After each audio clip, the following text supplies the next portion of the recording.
Bismillahirrahmanirrahim. Assalamualaikum warahmatullahi wabarakatuh. Innal hamdalillah nahmaduhu wa nasta'inuhu wa nastaghfiruh wa na'udzu billahi min shururi anfusina wa min sayyiati a'malina. May yahdihillahu fala mudilla lahu wa may yudlil fala hadiya lahu.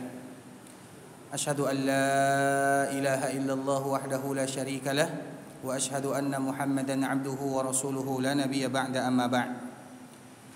Ya ayyuhalladzina amanu taqullaha haqqa tuqatih wa la tamutunna illa wa antum muslimun. Ya ayyuhan nasu taqu rabbakum alladzi khalaqakum min nafsin wahidah wa khalaqa minha zawjaha wa batha minhuma rijalan katsiran wa nisaa'a wattaqullaha alladzi tasaaluna bihi wal arham innallaha kana 'alaikum raqiba. يا أيها الذين آمنوا اتقوا الله وقولوا قولا سديدا يصلح لكم أعمالكم ويغفر لكم ذنوبكم ومن يطع الله ورسوله فقد فاز فوزا عظيما. أما بعد فإن أصدق الحديث كتاب الله وخير الهدي هدي محمد صلى الله عليه وسلم وشر الأمور محدثاتها فإن كل محدثة بدعة وكل بدعة ضلالة. إخوة الإسلام saudara kaum muslimin, kaum muslimat, ikhwani, akhawati, rahimani wa rahimakumullah. Alhamdulillah, Allah Subhanahu wa taala senantiasa memberikan kepada kita kesehatan, kesempatan, dan semoga kesehatan dan kesempatan yang selalu kita minta kepada Allah Subhanahu wa taala bisa menjadikan kita istiqamah di dalam agama Allah Subhanahu wa taala. Dan istiqamah di dalam agama Allah tidaklah bisa kita dapatkan kecuali dengan menyibukkan diri dengan hal-hal yang memberikan manfaat dalam kehidupan. Karena apabila kita tidak menyibukkan diri dengan kebaikan, maka sudah pasti kita akan menyibukkan diri dengan keburukan. Karena di dalam dunia tidak ada yang namanya diam. Kalau kita tidak melakukan kebaikan, maka kita akan melakukan keburukan. Kalau kita tidak datang ke masjid, maka kita akan lama duduk di lapangan bola atau di kedai kopi. Karena itu sesuatu yang tidak bisa dielakkan. Kita itu wajib memilih salah satunya, baik atau buruk. Nah, di antara salah satu yang menunjang kita untuk melakukan atau istiqamah di dalam agama Allah Subhanahu wa taala, maka lakukanlah kebaikan dan sibukkan diri dengan kebaikan tersebut. Dan kebaikan yang paling bagus di antara salah satunya adalah duduk di dalam rumah Allah Subhanahu wa taala. Karena rumah Allah Subhanahu wa taala adalah tempat kita selalu bermohon, meminta, berharap kepada Allah Subhanahu wa taala. Karena rumah Allah bukan milik pribadi. Rumah Allah semua kita bisa tinggal di dalamnya. Rumah Allah kita bisa beribadah di dalamnya. Makanya suatu ketika Harun ar-Rasyid, ini ceramah kita, ceramah santai ya. Harun ar-Rasyid, dia pernah marah kepada keluarganya. Ketika dia marah, dia mengatakan kepada keluarganya atau istrinya, jangan kamu berada di bumi yang aku kuasai. Jangan kamu berada di bumi yang aku kuasai. Apa artinya?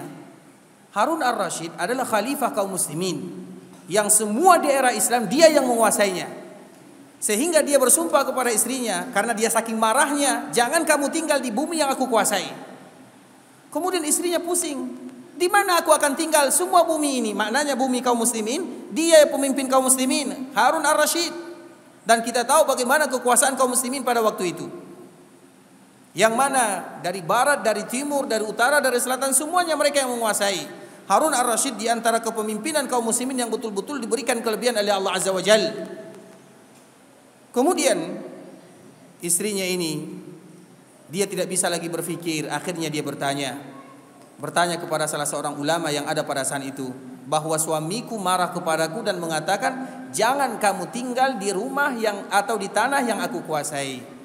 Apa jawaban ulama tersebut? Mudah saja. Tidak usah tinggal di rumah atau di tanah yang dia kuasai, maka hendaklah kamu tinggal di rumah atau di dalam masjid.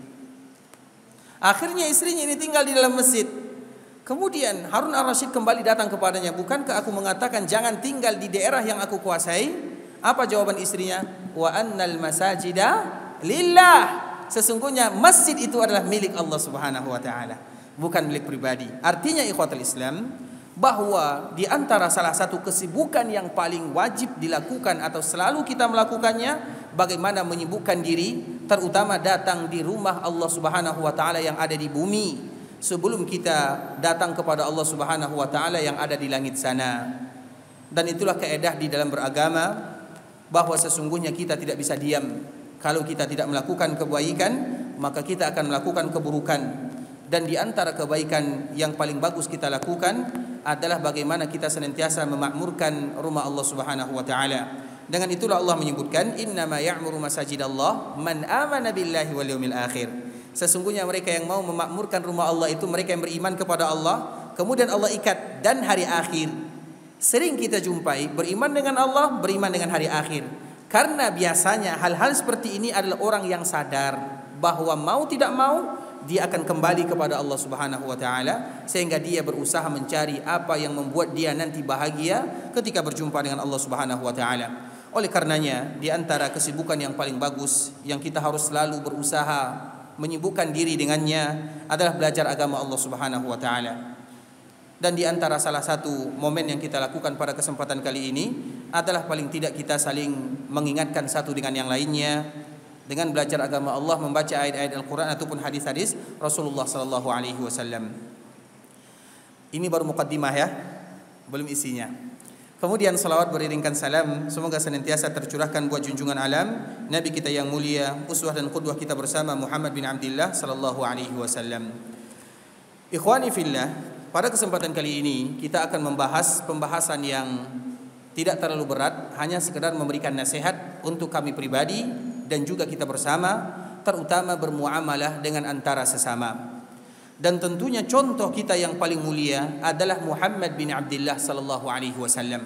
Apapun kegiatan yang akan kita lakukan, semua bentuk kebaikan, maka itu sudah ada pada diri Nabi kita yang mulia sallallahu alaihi wasallam. Sehingga Allah menyebutkan, wa innaka la'ala khuluqin azim. Siapa yang tahu arti ayat ini dengan betul, wa innaka la'ala khuluqin azim. Ini ayat selalu kita dengar. Tapi apa arti yang paling bagus? Silakan, Mas.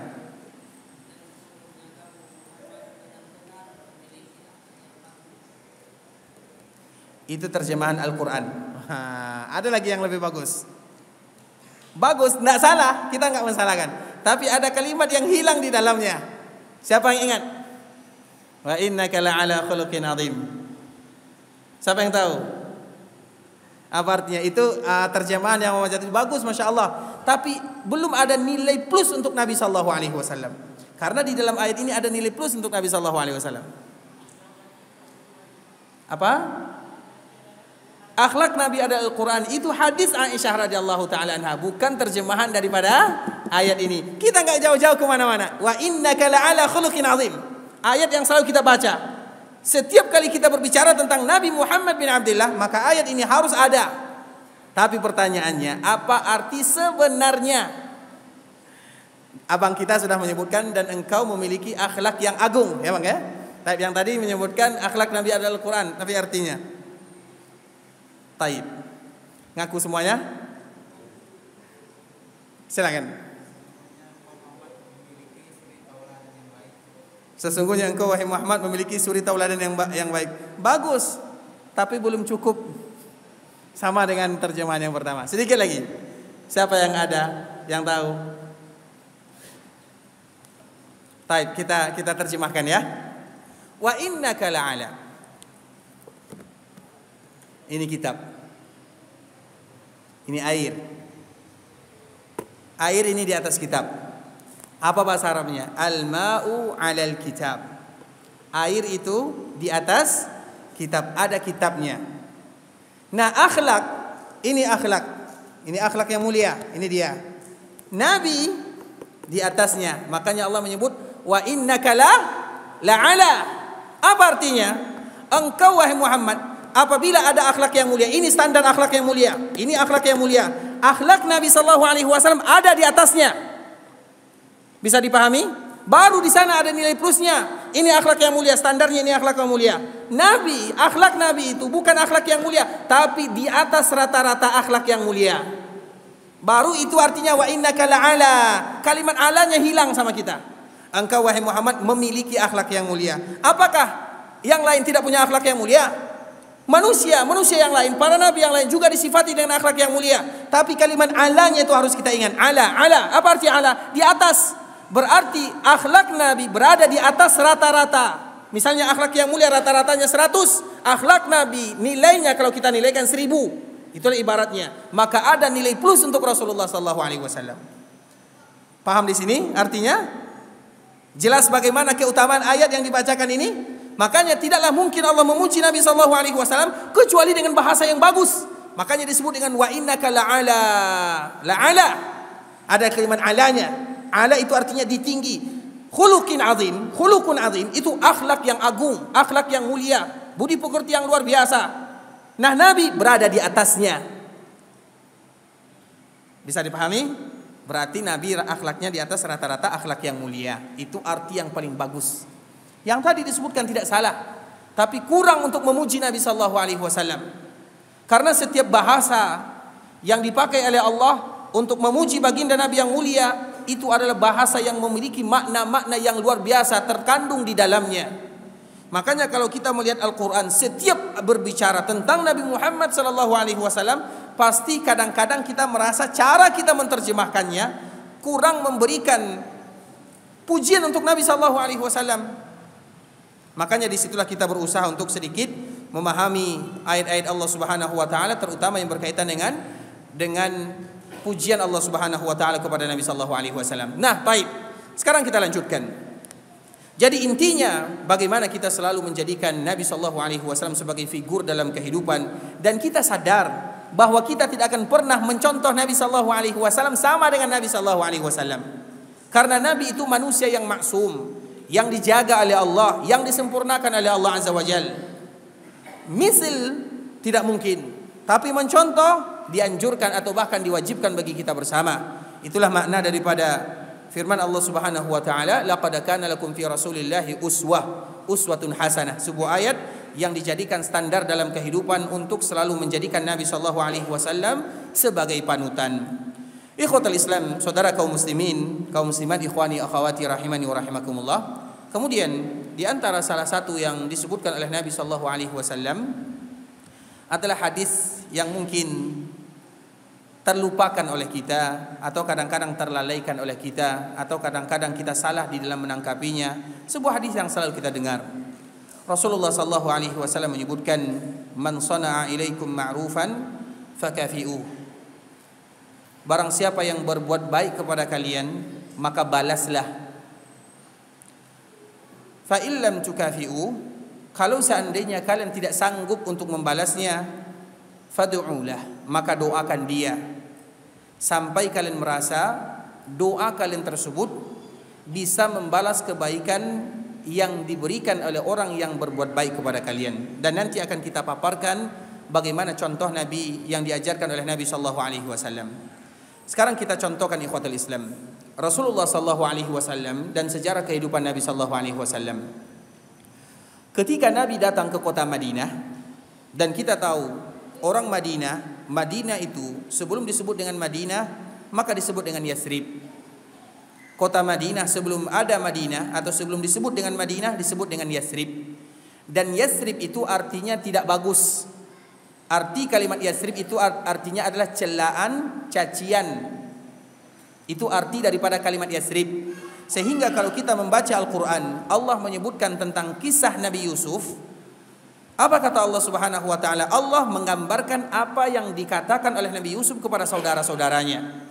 Ketika saudaranya datang dalam keadaan malu, meminta maaf terhadap apa yang selama ini mereka lakukan, mereka ingin membunuh Nabi Yusuf, mereka ingin memasukkan Nabi Yusuf ke sumur, mereka menjual Nabi Yusuf, pada akhirnya Nabi Yusuf menjadi seorang budak, kemudian Nabi Yusuf dipenjara, banyak rintangan dan tantangan yang dihadapi oleh Nabi Yusuf. Kemudian pada akhirnya Allah Subhanahu wa taala mengangkat dan menjadikan Nabi Yusuf sebagai Azizul Mesir. Akhirnya saudaranya berjumpa dengan Nabi Yusuf. Ketika saudaranya berjumpa dengan Nabi Yusuf, apa kata saudaranya? Qalu tallahi laqad atharakallahu alaina wa in kunna lakhatiin. Maka Nabi Yusuf menjawab, qala la tasriba alaikumul yaum. Artinya tidak ada celaan bagi kalian. Sehingga kalimat Yathrib itu artinya celaan. Dan itulah nama kota Madinah. Jadi Madinah itu namanya celaan. Yathrib itu artinya celaan. Sehingga ketika Nabi datang ke kota Madinah, maka dirubah menjadi Al-Madinah. Kemudian yang ingin kami sampaikan, Madinah itu adalah tempat, atau Yasrib dulunya adalah tempat di mana sama dengan suku-suku Arab yang lainnya. Tidak pernah damai. Orang Madinah, suku yang paling terkenal di sana ada suku Al-Aus dan suku Al-Khazraj. Ini terjadi bentrokan setiap tahunnya, pasti ada berperang di antara mereka. Kemudian pada akhirnya ketika mereka berperang, kurang lebih 5 tahun sebelum Nabi SAW hijrah ke kota Madinah, maka terhenti peperangan mereka. Habis, tidak lagi ada berperang, sudah jarang, karena mereka sudah mendengar Nabi SAW diutus di kota Mekkah.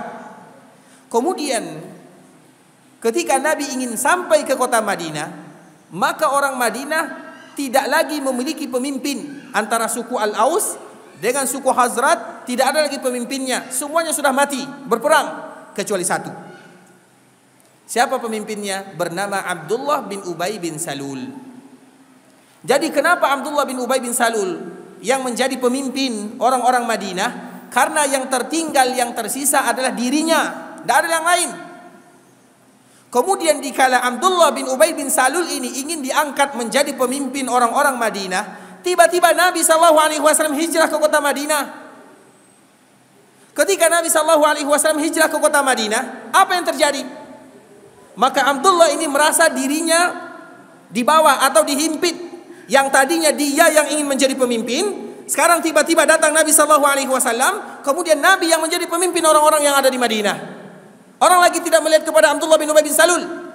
Alasan satu-satunya orang Madinah memilih dia karena dia yang tersisa. Pemimpin Al-Aus, pemimpin Al-Khazraj semuanya sudah tewas karena pertikaian di antara mereka.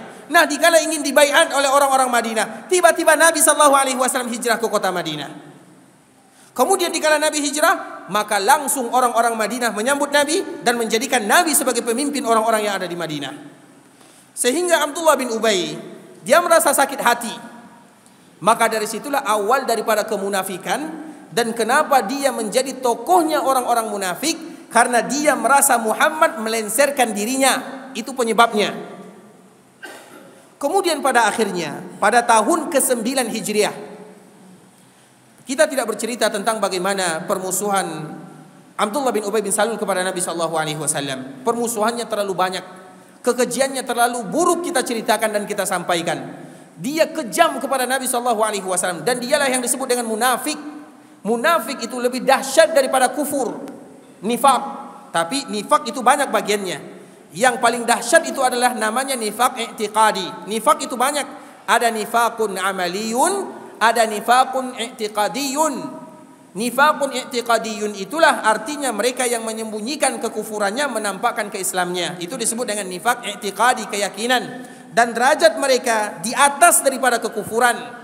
Sehingga dikala derajatnya di atas kekufuran, maka balasannya sesuai dengan mudaratnya. Allah pun menyebutkan innal munafiqina fid darkil asfali minan nar. Kemudian intinya, akhirnya dia pun mati. Kemudian dikala dia mati, ada anaknya bernama Abdullah. Jadi Abdullah bin Ubay bin Salul memiliki seorang anak yang bernama Abdullah. Berarti Abdullah bin Ubay bin Salul. Abdullah ini anaknya, bukan ayahnya, sama-sama Abdullah namanya. Anaknya adalah seorang sahabat. Anaknya adalah orang yang paling sayang kepada Nabi SAW. Anaknya orang yang paling baik. Ayahnya tokoh munafik, anaknya adalah sahabat yang mulia. Dan kita harus ingat itu, ikhwatul Islam. Jangan gara-gara kesalahan orang tua maka kita marah kepada anaknya. Atau sebaliknya, jangan gara-gara kesalahan anak kita marah kepada orang tuanya. Dan itu sering terjadi kepada kita. Kita ini misalnya benci kepada fulan, sekaligus kita benci kepada keluarganya. Itu bukan sifat Nabi SAW. Dan kita tidak tahu, bisa jadi ayahnya banyak melakukan kesalahan, tapi anaknya adalah orang yang paling saleh. Kalau kita ayahnya salah, ayahnya yang kita tidak sukai, jangan kita tidak sukai keluarganya. Karena bisa jadi orang keluarganya adalah orang yang baik, tidak ada hubungannya dengan dirinya secara masalah kesalahan. Contohnya sahabat Nabi SAW yang bernama Abdullah bin Ubay bin Salul. Ayahnya kita tahu semuanya, namun anaknya adalah orang yang paling saleh, sahabat Nabi SAW. Kemudian ketika ayahnya ini mati, maka Abdullah datang kepada Rasulullah sallallahu alaihi wasallam. Ya Rasulullah, ayahku sudah mati, sudah meninggal, dan aku ingin meminta kepadamu pakaian yang sedang kamu pakai, berikan kepadaku. Kemudian ketika aku meminta pakaian tersebut, maka pakaian ini akan aku jadikan untuk mengkafankan Abdullah bin Ubay bin Salul. Bisa dipahami? Jadi dia meminta, anaknya meminta kepada Nabi SAW baju yang dipakai oleh Nabi. Dan kita harus tahu ikhwatul Islam, para sahabat Nabi, mereka tahu Nabi itu adalah barokah. Jadi mereka selalu meminta tabarruk, ngalap berkah kepada Nabi SAW. Dan kita boleh ngalap berkah, kalau bahasa gaulnya, minta berkah kepada sesuatu yang pasti berkahnya. Misalnya Al-Quran ini barokah atau tidak? Barokah atau tidak? Pasti barokahnya. Boleh nak kita minta Al-Quran, dari Al-Quran ini keberkahan? Boleh. Bagaimana cara minta keberkahan dari Al-Quran? Bagaimana caranya? Dibaca, diamalkan. Begitulah cara kita mengambil keberkahan dari Al-Quran. Bisa dipahami? Jadi Al-Quran itu berkah, iya. Tapi bagaimana cara mengambil berkahnya? Dengan dibaca dan diamalkan. Kemudian misalnya Zam-zam, berkah atau tidak? Berkah. Bagaimana cara keberkahannya kita ambil? Dengan diminum, bukan dengan dibaca. Ada zam-zam, kita baca zam-zam, zam-zam. Apakah dengan demikian akan datang keberkahannya? Tidak. Jadi berkah itu ada situasinya, ada posisinya. Ini berkah, zam-zam berkah dengan diminum. Al-Quran berkah dengan dibaca dan diamalkan. Cari yang lain, semuanya berkah, tapi ada porsinya masing-masing. Nah, kita kembalikan kepada Nabi SAW. Kalau Nabi, berkahnya yang diapakan Nabi SAW? Atau bagaimana berkahnya? Kalau Nabi sudah pasti berkah. Tapi keberkahannya kita bagaimanakan? Siapa yang bisa jawab, angkat tangan. Ini kalau tidak dapat bahaya ini. Silakan. Diteladani. Baik, yang pertama, yang kedua. Satu saja. Yang lain, sama bisa jawab. Itu jawaban umum. Nabi itu berkah, zam-zam berkah dengan diminum. Al-Quran berkah dengan dibaca dan diamalkan. Nabi berkah dengan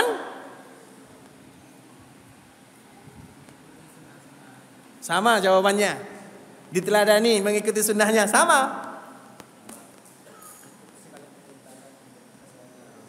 Sama. Masih sama.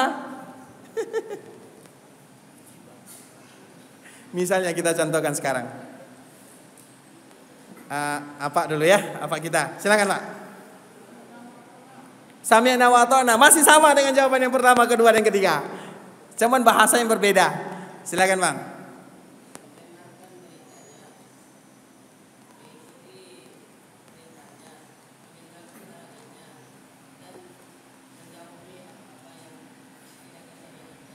Masya Allah, masih sama dengan yang keempat, kelima. Susah jawabannya ya. Sebenarnya mudah tapi susah. Silakan Pak. Ittiba masih sama dengan yang kelima. Itu semua masih berkisar. Taib. Mempelajari surah masih juga sama. 1, 2, 3, 4, 5, 6, 7 sama semuanya. Semua yang apa contohnya Bang? Fisiknya. Sekarang ini kami contohkan Bang. Sekarang baju Nabi tersisa sampai sekarang. Ini contoh. Baju Nabi ada sampai sekarang. Kemudian Abang ambil, Abang cium. Ini baju Nabi berkah, boleh atau tidak? Boleh. Kenapa Abang katakan boleh? Mana baju Nabinya?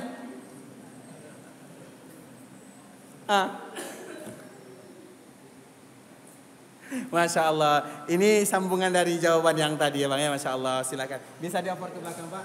Masya Allah. Jadi maknanya ittiba, mengikuti itu semuanya jawaban yang sama semua kita.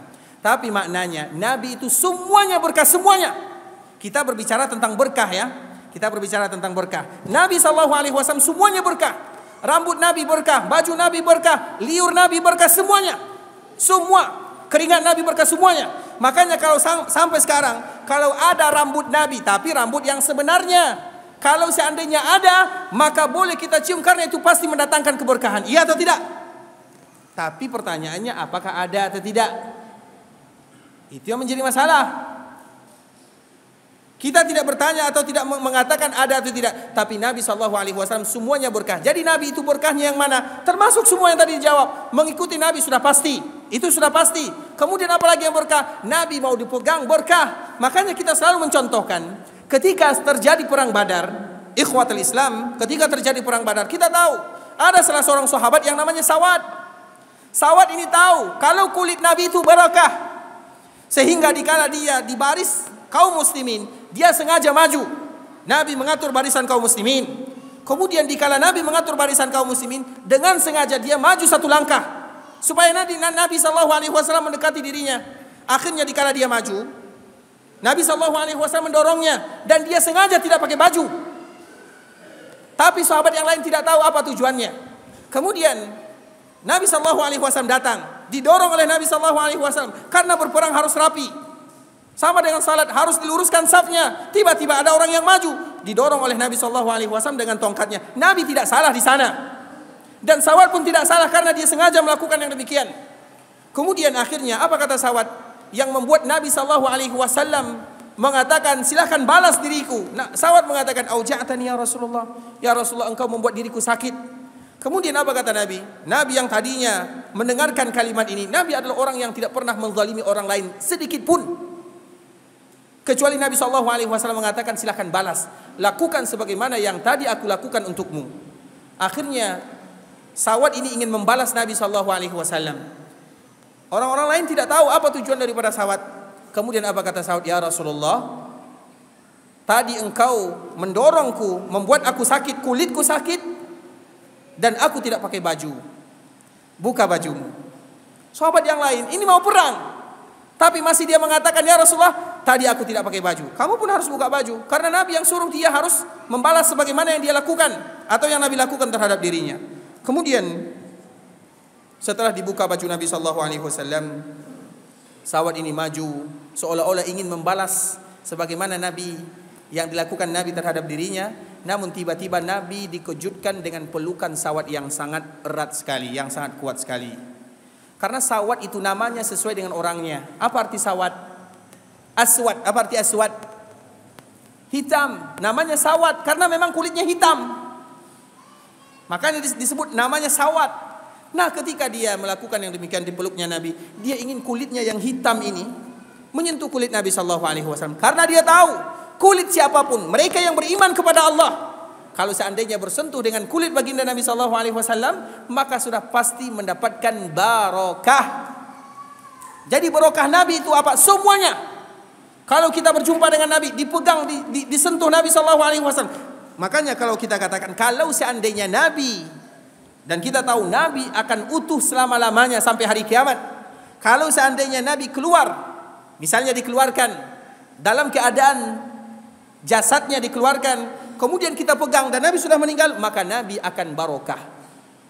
Itu kalau seandainya. Kita harus memahami kalimat kalau seandainya. Artinya Nabi itu semuanya barokah. Liurnya, ludahnya, bukan ludah. Apa namanya kalau bahasa kita tuh? Itu apa namanya? Dahak. Itu barokah. Makanya selalu disebutkan oleh Urwah. Urwah ini dulu dia belum masuk Islam. Kemudian dia memperhatikan bagaimana Nabi dan sahabat Nabi. Kemudian dia mengatakan kepada orang-orang kufar, aku pergi ke raja-raja yang ada di dunia, tapi aku tidak pernah melihat bagaimana sahabat Nabi memuliakan Nabi SAW sampai dahaknya pun tidak pernah jatuh ke tanah. Dahak Nabi tidak pernah jatuh ke tanah. Kemana jatuhnya? Ke tangan sahabat Nabi. Kemudian ketika dahaknya jatuh ke tangan sahabat Nabi, apa yang terjadi? Dioles-oleskan, dijadikan minyak wangi. Coba kalau kita dahak kita sendiri. Jangankan dahak orang lain, dahak kita sendiri.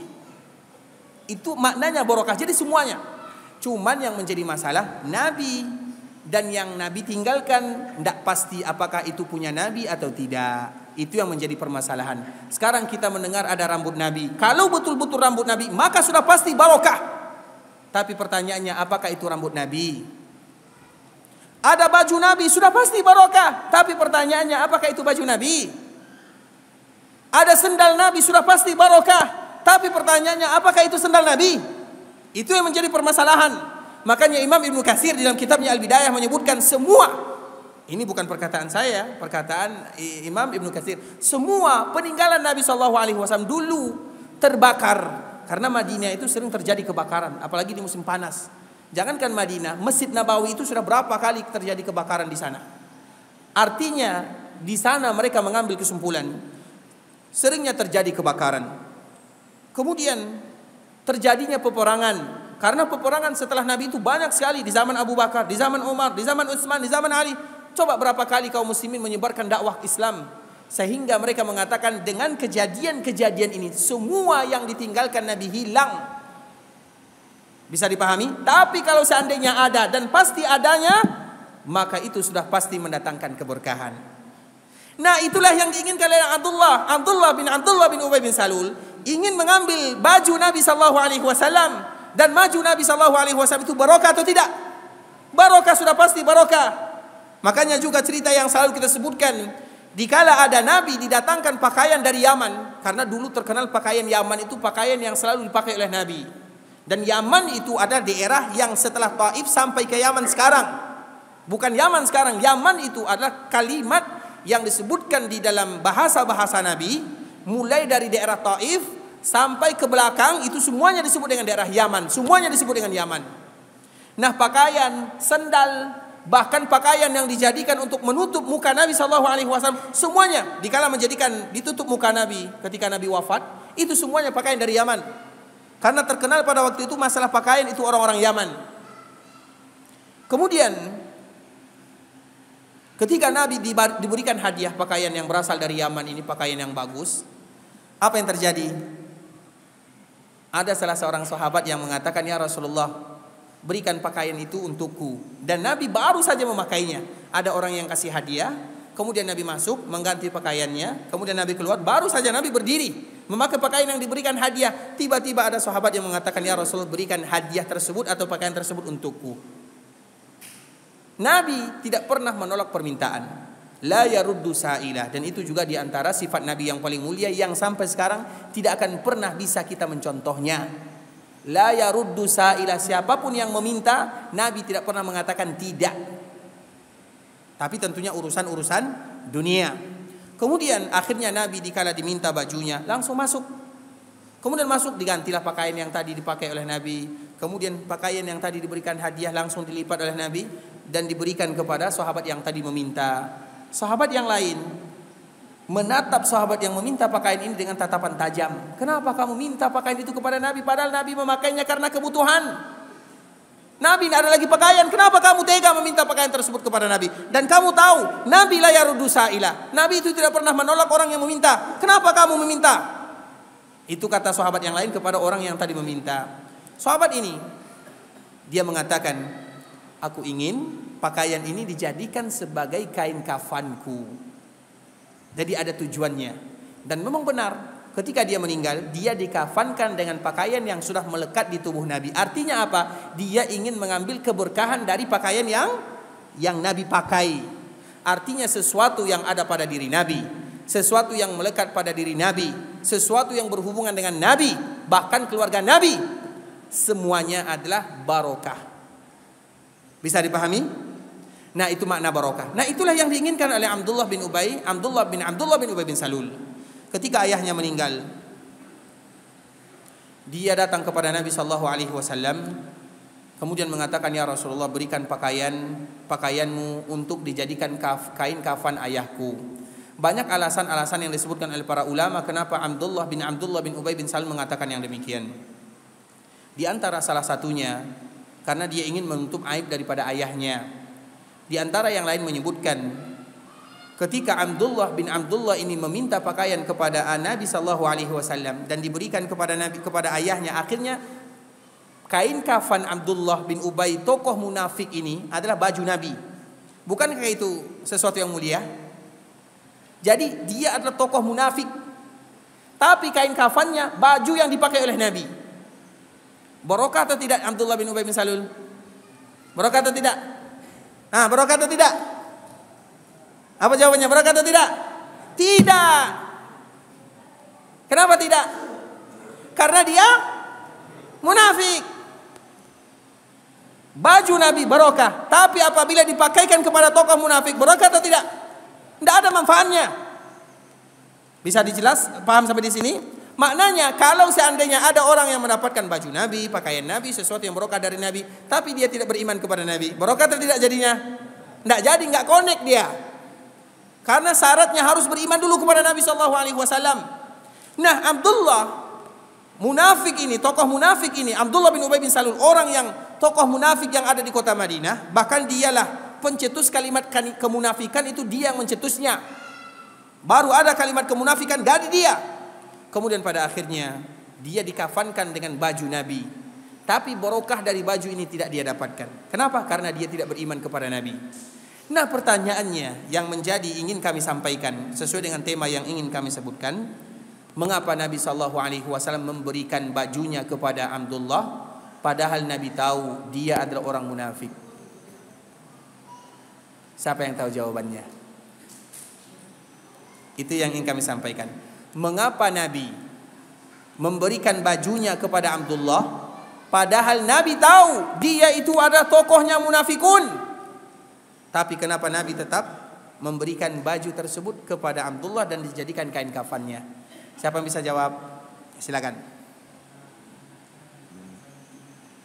Karena anaknya yang meminta.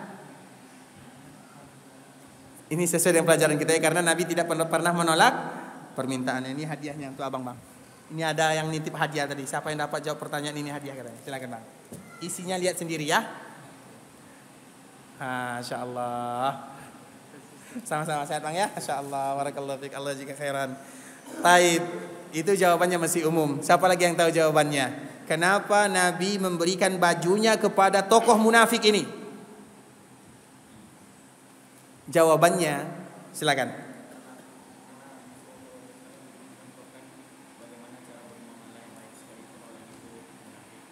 Betul gini? Jawabannya umum sepertinya ya. Tapi ada yang lebih spesifik lagi. Siapa yang masih tahu?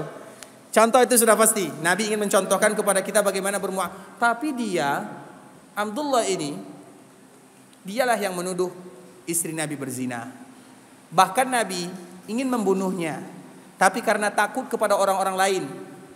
Karena orang lain tidak tahu dia adalah seorang tokoh munafik. Yang orang tahu dia adalah sahabat Nabi. Jadi Nabi SAW bermuamalah untuk menjaga perasaan sahabatnya, menjaga ucapan-ucapan orang lain tidak buruk kepada Islam. Tapi itu jawabannya umum. Nah, jawaban yang spesifik atau jawaban yang terinci, ada alasan di baliknya. Dan ini alasan yang sangat indah sekali. Bagaimana kita bermuamalah antara satu dengan yang lainnya. Ini tujuan daripada ceramah kita malam ini. Jadi dulu ketika terjadi perang Badar, kita tahu perang Badar terjadi pada tahun keberapa? Tahun ke-5 atau tahun ke-6? Tahun ke-2 Hijriah. Ingat baik-baik ya. Ketika terjadi perang Badar, jumlah kaum muslimin itu kurang lebih 313 sampai 319. Jadi apabila ada yang mengatakan jumlah kaum muslimin 313, 315, 317, 319, semuanya sama. Karena riwayatnya memang berbeda. Kemudian orang-orang kufar, jumlah mereka pertama kali 1.300. Jadi mereka datang dulu 1.300 orang.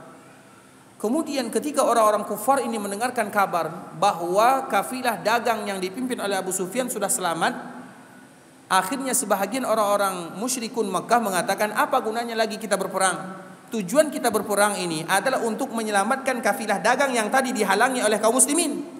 Sekarang kafilah dagangnya sudah selamat, apa gunanya lagi kita berperang? Abu Jahal mengatakan, tidak, kita tetap melawan Muhammad karena ini kesempatan kita. Namun ketika terjadi perbedaan di antara orang-orang musyrikun, 300 di antaranya pulang ke Mekah, tidak mau berperang. Karena tugas mereka atau tujuan mereka berperang adalah untuk menyelamatkan Abu Sufyan. Abu Sufyan sudah selamat, apalagi gunanya kita berperang? Karena tidak ada urusannya kita dengan Nabi SAW. Akhirnya pulang 300 orang, tersisa 1.000 orang. Kemudian kenapa terjadi di Badar? Jadi di Badar ini tempat yang betul-betul dulu, kalau bahasa kitanya ada pesta, ada pertemuan, ada perkumpulan. Memang di Badar ini tempat yang sudah masyhur dari dulu kala. Jadi Badar itu bukan sesuatu yang disengaja ndak. Memang tempat Badar ini memang dari dulu tempatnya terkenal. Kalau ingin pertemuan, kalau ingin perjanjian di Badar, di mana kita berjumpa? Di Badar. Karena Badar itu ada sumurnya. Berarti apabila ada sumurnya tempat persinggahan. Jadi bukan begitu saja bertemu di Badar ndak. Ada alasannya sebelumnya. Makanya Badar setelah terjadi perang Uhud ada lagi perang Badar yang kedua. Setelah terjadi perang Uhud, ada lagi perang Badar yang kedua. Dan Nabi sudah sampai di Badar. Dan kita tidak tahu kan perang ini kan. Perang Badar yang kedua ini terjadi setelah perang Uhud. Dan perjanjiannya masih sama di Badar. Ketika Nabi sudah datang ke kota Madinah, setelah terjadi perang Uhud kurang lebih 1 bulan setelahnya, maka Nabi bersama pasukan kaum muslimin datang lagi ke Badar. Karena memang berjanji lagi dengan orang-orang musyrikun. Nah, ketika Nabi datang di Badar 1 hari, 2 hari, 3 hari di sana, tidak ada orang musyrikun di sana. Sehingga pada akhirnya Nabi pulang dan tidak lagi terjadi peperangan Badar yang kedua. Tapi Nabi sudah datang ke Badar.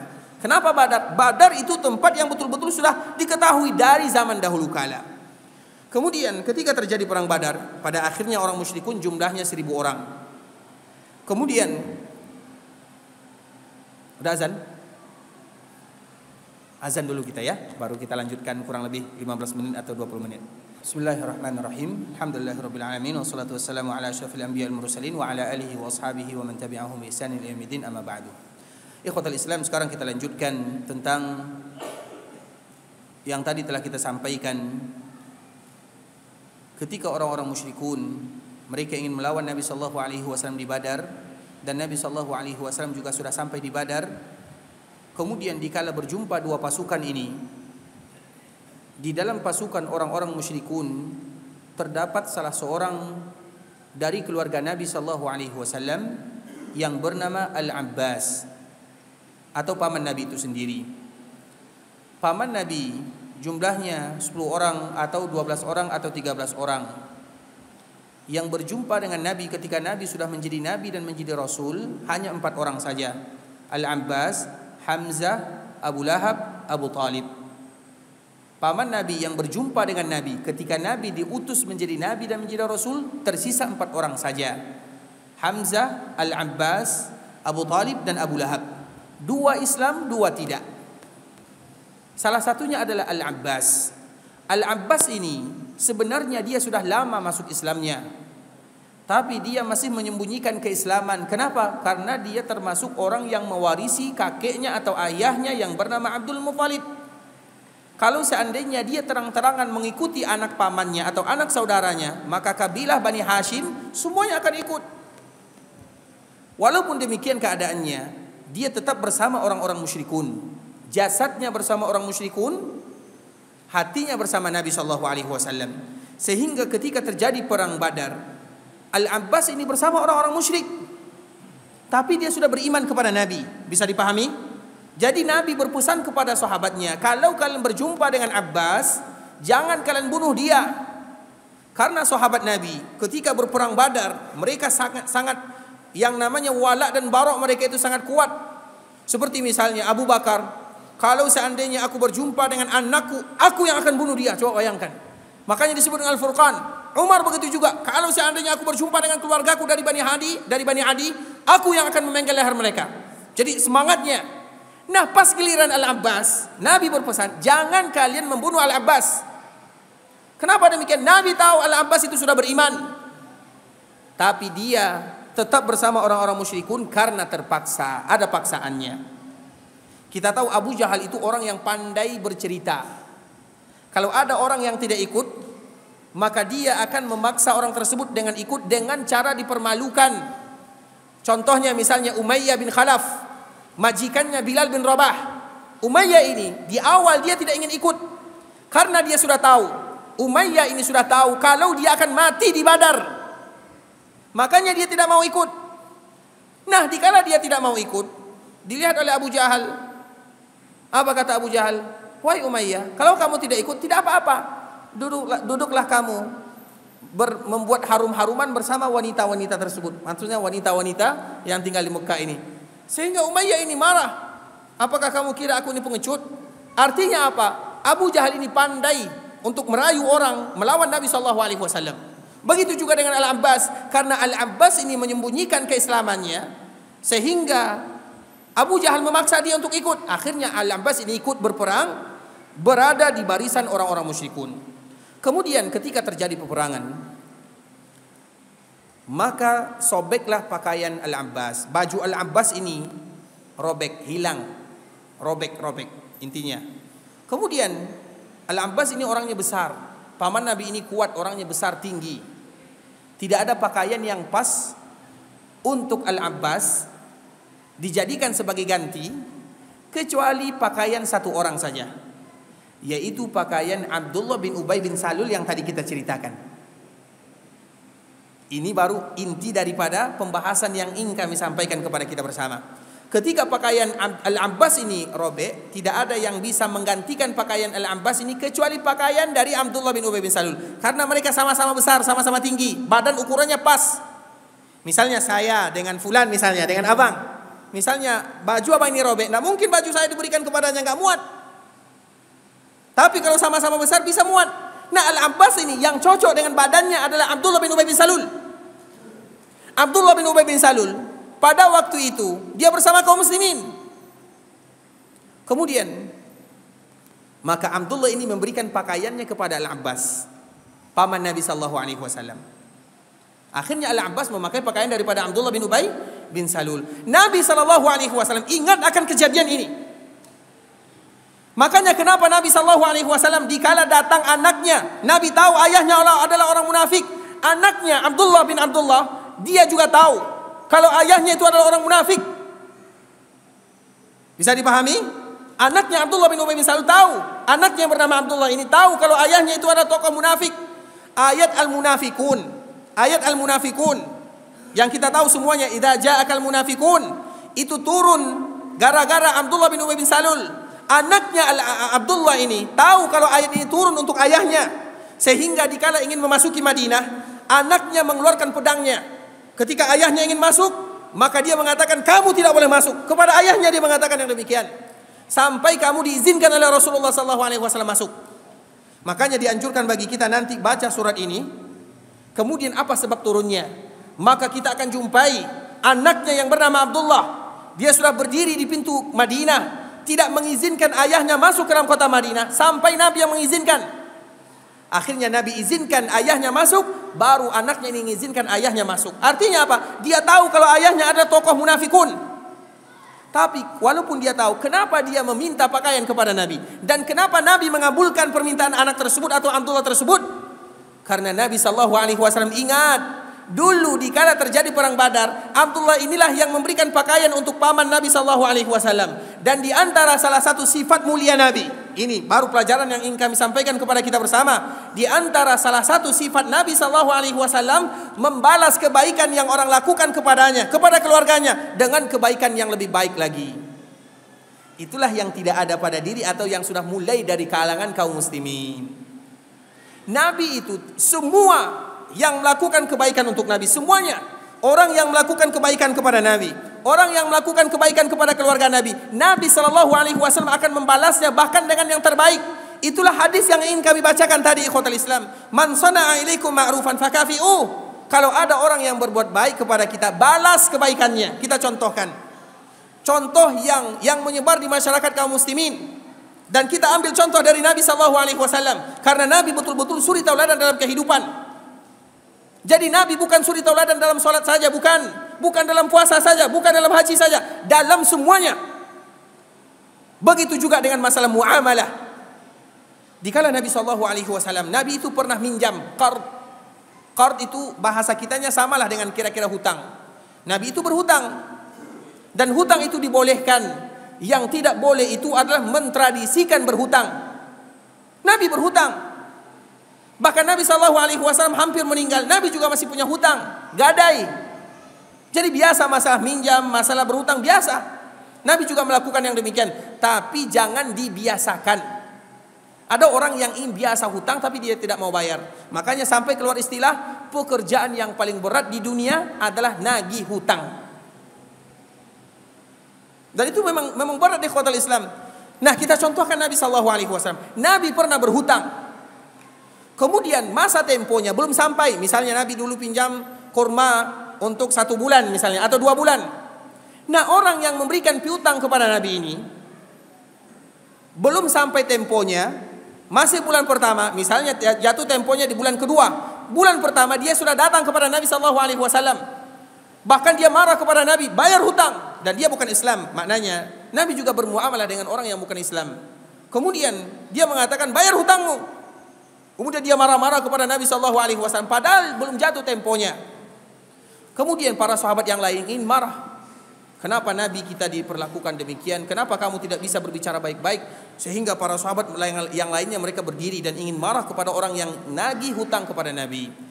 Apa kata Nabi kepada para sahabatnya? Wahai para sahabatku, bukan itu yang harus kalian lakukan. Yang kalian lakukan adalah kalian menyuruhku membayar hutang dengan baik, dan kalian menyuruh dia meminta hutang dengan baik. Akhirnya apa kata Nabi SAW? Wahai Abu Bakar, bayar hutang tersebut. Kemudian tambah. Kita ulang lagi. Kemudian tambah. Padahal Nabi tidak salah, karena waktunya belum sampai. Tapi karena orang ini sudah marah-marah, kemudian diberikan oleh Nabi SAW, diperintahkan Abu Bakar yang bayar hutang. Wahai Abu Bakar, bayar. Maka Abu Bakar membawanya. Kemudian apa pesan Nabi? Tambah. Misalnya tadi Nabi berhutang misalnya 1 kilo kurma, maka Nabi suruh tambah 1 kilo, bisa jadi lebih daripada 1,5 kilo misalnya. 1 kilo, kata Nabi SAW, 1 kilo untuk bayar hutang. Setengahnya karena kalian tadi sudah marah-marah dan membuat orang ini takut. Apa artinya ikhwatul Islam? Coba lihat bagaimana Nabi SAW. Itulah makna man sana'a ilaikum ma'rufan fakafi'u. Barang siapa yang berbuat baik kepada kalian, maka balaslah dengan yang terbaik. Kalau bisa jangan sama. Apalagi masalah hutang piutang. Ada orang yang meminjamkan hutang kepada kita misalnya, dia sudah berbuat baik, dia sudah mengorbankan, karena tidak semua orang yang bisa memberikan piutang. Memberikan piutang lebih berat daripada sedekah. Bisa dipahami? Memberikan sedekah, ini sedekah. Kita tidak mikir 1 juta kita sedekah, mudah. Tapi 1 juta kita ngutang atau memberikan piutang, berat. Kenapa berat? Karena yang ada dalam pikiran kita, kapanlah dia bayar hutangnya.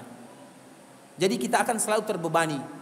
Sehingga kalau seandainya dibandingkan antara sedekah dengan piutang, memberikan pinjaman kepada orang lain, itu lebih berat. Dan kalau dia lebih berat, maka lebih banyak pahalanya. Makanya pahala orang yang memberikan pinjaman, memberikan piutang kepada saudaranya, itu lebih daripada 18 kali lipat dibandingkan dengan sedekah. Kalau kita bersedekah mudah. Bersedekah kita tidak mikir, karena tujuan kita adalah untuk mengharapkan pahala dari Allah. Tapi kalau seandainya orang minjam hutang kepada kita, kita akan berpikir, apakah dia nanti bayar? Apakah nanti dia jujur? Apakah banyak pertanyaannya. Makanya berat. Nah, bagi mereka yang dipinjamkan oleh saudaranya, itulah yang harus mereka balas. Jangan membuat saudara kita berpikir. Datang ke rumah baru dikasih. Demikian keadaannya ikhwatul Islam. Maka itulah hadis Nabi SAW. Man sana'a ilaikum ma'rufan fakafi'uh. Barang siapa yang berbuat baik kepada kalian, balas dengan yang terbaik. Jangan dibuat mereka kecewa. Itulah bahasa kitanya. Kalau kalian tidak bisa, maka doakan mereka sampai kalian merasa dengan doa yang kalian panjatkan kepada Allah sudah memberikan balasan kepada orang yang tadi berbuat baik kepada kalian semuanya. Itulah diantara salah satu sifat yang ingin Nabi ajarkan kepada kita bersama, adalah berbuat baik kepada orang yang berbuat baik kepada kita. Nah, pertanyaannya ikhwatul Islam sebelum kita tutup, siapa yang paling berjasa dalam kehidupan kita sehingga kita harus nanti berbuat baik dan melakukan kebaikan? Silakan, Pak. Siapa? Nabi. Siapa lagi? Orang tua. Siapa lagi?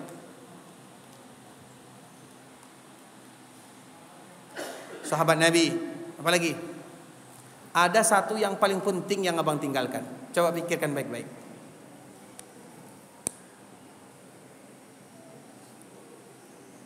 Yang paling berjasa dalam hidup kita ini. Siapa? Sedikit lagi. Yang belakang siapa? Sedikit lagi, coba pikir. Yang paling berjasa. Siapa yang ciptakan kita? Siapa yang paling berjasa untuk kita? Allah Azza wa Jal. Betul atau tidak? Makanya Allah Subhanahu wa taala senantiasa memakai ayat ini. Qul may yarzuqukum minas sama'i wal ard. Wahai kalian hamba-hambaku, siapa yang memberikan kalian rezeki? Bukankah Allah yang memberikan kita rezeki? Amma yujibul muttarra idza da'ah. Siapa yang menjawab seruan kalian dikala kalian berdoa kepada Allah? Siapa yang mengabulkan? Allah. Makanya Allah Subhanahu wa taala menceritakan semuanya. Siapa yang menumbuhkan di dalam bumi itu banyak tumbuh-tumbuhannya, siapa yang menurunkan hujan, siapa yang mengalirkan sungai, siapa. Amman kata Allah Subhanahu wa taala. Amman yakhluqukum, siapa yang menciptakan kalian? Artinya apa? Allah memakai kalimat ini agar kita berbalas kepada Allah Subhanahu wa taala. Bisa dipahami?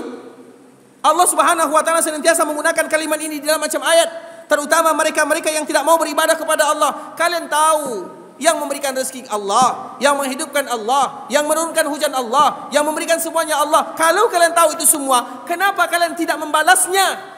Apa yang Allah inginkan? Yang Allah inginkan adalah ibadah kepada Allah Subhanahu wa taala. Makanya dikala dikumpulkan di akhirat, Allah Subhanahu wa taala bertanya kepada orang-orang yang tadi dikumpulkan. Apa kata Allah di akhir hadis ini? Apa kata Allah? Bukankah dulu aku hanya meminta kepada kalian? Kalian tahu semuanya. Kalian tahu semuanya. Yang aku minta kepada kalian adalah beribadah kepadaku. Dan kalian tidak mau mengabulkan itu semua. Yang aku minta itu sedikit kata Allah. Artinya apa ikhwatul Islam? Yang Allah berikan kepada kita terlalu banyak. Terlalu banyak Allah Subhanahu wa taala memberikan kepada kita semuanya. Yang Allah minta tidak banyak. Apa yang Allah minta kepada kita? Beribadah, salat, apalagi?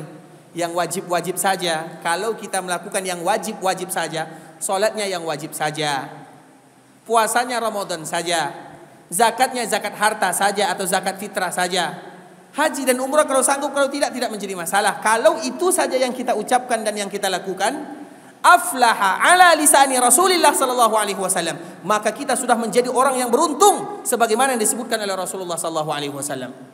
Jadi ada salah seorang badui datang kepada Nabi, "Ya Rasulullah, apa kewajiban aku?" Maka Nabi mengatakan, "Salat 5 waktu." "Apakah ada yang lain?" "Ada, salat sunat." "Aku cukupkan 5 waktu saja." "Kemudian apa lagi?" "Puasa." "Kapan?" "Ramadan." "Ada yang lain?" "Ada salat sunat atau puasa sunat." "Aku cukup Ramadan saja." "Kemudian ada lagi zakat, ada lagi haji." Kemudian apa kata orang tersebut? "Demi Allah, aku tidak akan menambahnya." Maknanya yang wajib-wajib saja, salat yang wajib saja, puasa wajib saja, zakat wajib saja, haji atau umrah sesanggupnya. Apa kata Rasulullah? Aflaha in sadaqa. Dia beruntung kalau dia jujur. Apa artinya? Kalau dia melakukan yang wajib-wajib tadi, maka dia sudah menjadi orang yang beruntung. Artinya apa? Hanya itu yang Allah minta kepada kita melakukannya. Maka kita pun tidak sanggup melakukan yang demikian. Jadi bagaimana kita berbalas kepada Allah Subhanahu wa taala? Kalau ada orang yang berikan kepada kita uang 1 juta, maka setiap kali berjumpa kita akan mengatakan hormat, siap, makasih Pak, makasih. Sepanjang umur kita akan melakukan demikian. Allah mulai dari kita lahir ke dunia sudah memberikan kepada kita semuanya. Tapi kita tidak mau melaksanakan perintah Allah yang tadi kita sebutkan. Jadi mana yang namanya akhlak yang tadi disebutkan oleh Rasulullah sallallahu alaihi wasallam? Itu yang pertama. Makanya jawaban yang pertama adalah Rabbul Izzati wal Jalal, Allah Azza wa Jalla. Yang kedua Rasulullah, orang yang paling berjasa dalam kehidupan kita. Yang kedua setelah Allah Azza wa Jalla adalah Rasulullah sallallahu alaihi wasallam. Makanya kalaulah bukan karena Allah, kemudian karena Nabi sallallahu alaihi wasallam, kemudian karena Nabi, maka kita tidak tahu kita menyembah siapa. Kita tidak tahu kita berada di dalam agama yang mana. Kemudian baru orang tua kita, kemudian baru guru kita, kemudian semua orang yang berbuat baik kepada kita. Itulah urutannya. Artinya itulah kehidupan kita. Di antara salah satu adab dan akhlak yang selalu diajarkan oleh baginda Nabi yang mulia sallallahu alaihi wasallam adalah dengan berbalas kebaikan kepada orang yang melakukan kebaikan. Dan kebaikan yang wajib kita balas adalah kepada Allah Subhanahu wa taala. Sebenarnya panjang lagi yang ingin kami sampaikan ikhwatul Islam. Insyaallah nanti kita akan sambung di hari Sabtu. Tapi di masjid yang lain ya, di Masjid Syuhada insyaallah taala. Semoga Allah Subhanahu wa taala mudahkan kita. Sebelum kita tutup, kalau ada di antara kita yang ingin bertanya, kami persilahkan. Pertanyaan bebas ya. Kalau ada yang bertanya, kami persilahkan. Silakan Pak. Yang lain kalau ingin berwudu, kami juga persilahkan. Yang ingin bertanya, kami silakan. Silakan Pak. Abdullah bin Ubay ya.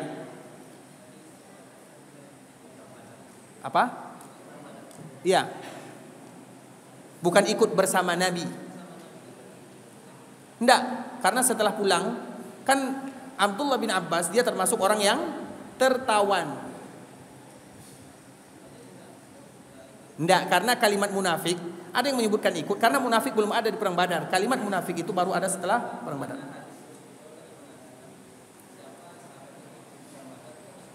Sama, hadis itu ada umum, ada khusus.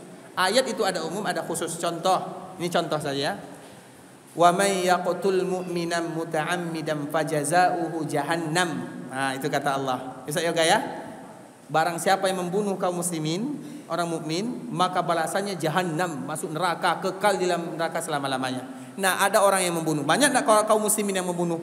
Banyak. Apakah mereka kekal dalam neraka? Nah, jawabannya Bang, silakan. Allah mengatakan barang siapa yang membunuh dia kekal di dalam api neraka.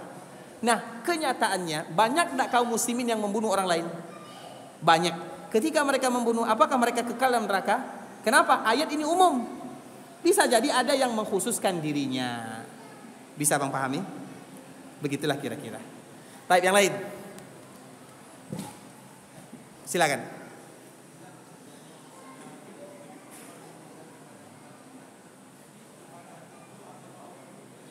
Apakah?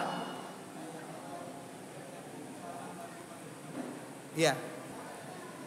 Saya kurang kalimatnya. Apakah?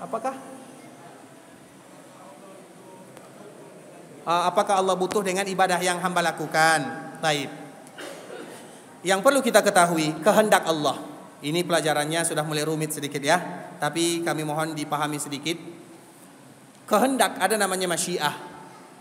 Wa ma tasyauna illa an yasha Allah. Ada namanya masyiah. Masyiah itu artinya kehendak. Tidak semua masyiah, tidak semua yang kehendak Allah itu disukai oleh Allah Subhanahu wa taala. Ini agak sedikit berat sedikit untuk memahaminya, tapi kita ulang lagi. Tidak semua kehendak Allah itu disukai oleh Allah Subhanahu wa taala, walaupun semuanya termasuk ke dalam kehendak Allah. Ketika Allah menciptakan iblis, apakah Allah suka dengan iblis? Allah suka dengan iblis atau tidak? Di dunia ini banyak terjadi kejahatan atau tidak? Banyak terjadi. Apakah Allah suka dengan kejahatan tersebut? Tidak suka. Tapi apakah kejahatan tersebut terjadi? Terjadi. Itulah dua kalimat yang harus kita bedakan. Ada masyiah, semuanya, semua yang ada di dunia, semuanya termasuk ke dalam bagian ciptaan Allah Subhanahu wa taala. Kehendak Allah Azza wa Jalla. Tapi apakah semuanya disukai oleh Allah atau dicintai oleh Allah? Tidak jawabannya.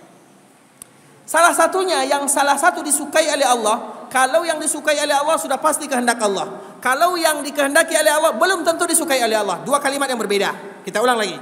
Semua yang disukai oleh Allah pasti berada di bawah kehendak Allah. Dan semua yang berada di bawah kehendak Allah belum tentu dicintai oleh Allah. Paham? Nah, salah satu yang menjadi kesukaan Allah dan yang menjadi kehendak Allah adalah ibadah. Ketika seorang hamba beribadah, apakah itu termasuk dalam kehendak Allah? Masuk atau tidak? Masuk. Apakah itu termasuk dalam hal yang dicintai oleh Allah? Masuk kedua-duanya. Ketika ada seorang hamba yang tidak beribadah, apakah itu termasuk kesukaan Allah? Tidak. Apakah itu termasuk dalam kehendak Allah? Termasuk atau tidak? Termasuk. Paham atau tidak? Jadi tidak ada satupun di dunia yang terjadi kecuali semuanya di bawah kehendak Allah Azza wa Jalla. Tapi apakah Allah suka atau tidak? Itu urusan kedua. Supaya apa ikhwatul Islam? Karena tidak ada satupun terjadi di dunia kecuali atas ilmu Allah. Semuanya. Makanya berada di bawah kehendak Allah. Tapi Allah suka atau tidak? Itu urusan kedua. Nah, apabila Allah suka, maka sudah pasti berada di dalam kehendak Allah. Salah satunya ibadah. Nah, ibadah ini di bawah kehendak Allah dan Allah suka. Tapi pertanyaannya, apakah Allah butuh? Tentu jawabannya sudah pasti tidak butuh. Makanya di dalam surah, ini surat yang selalu kita baca. Tambah sedikit ya. Allah menyebutkan, wa ista'adzana rabbukum la in syakartum la azidannakum wa la in kafartum inna adabi la syadid. Apa ayat selanjutnya? Siapa yang hafal? Siapa yang hafal ayat berikutnya? Karena kita tidak hafal, berarti kita tutup dulu sampai di sini. Ya. Jadi nanti cari sendiri, cari artinya, jawabannya ada di dalam ayat berikutnya. Di dalam surah Ibrahim ayat 7 dan ayat 8, itulah jawabannya. Ya, bisa dicari nanti. Nanti setelah itu kasih jawabannya sama kami ya. Ini hadiahnya terakhir. Silakan. Tapi dengan syarat dicari jawabannya. ACC? Insyaallah fit. Ya. Nanti cari jawabannya ya. Kalau Allah jika khairan. Insyaallah ikhwatal Islam, semoga Allah Subhanahu wa taala memberikan keberkahan kepada kita bersama terhadap perkumpulan yang singkat ini, dan kami mohon maaf karena sudah sedikit lama mengambil waktunya. Tentunya yang benar dari Allah Subhanahu wa taala, yang salah sudah pasti dari diri kami pribadi karena kurangnya ilmu kami, karena kebodohan kami. Dan insyaallah semoga Allah mudahkan kita berjumpa kembali nanti di hari Sabtu insyaallah taala. Barakallahu fikum wa jazakumullahu khaira. Wassalamualaikum warahmatullahi wabarakatuh.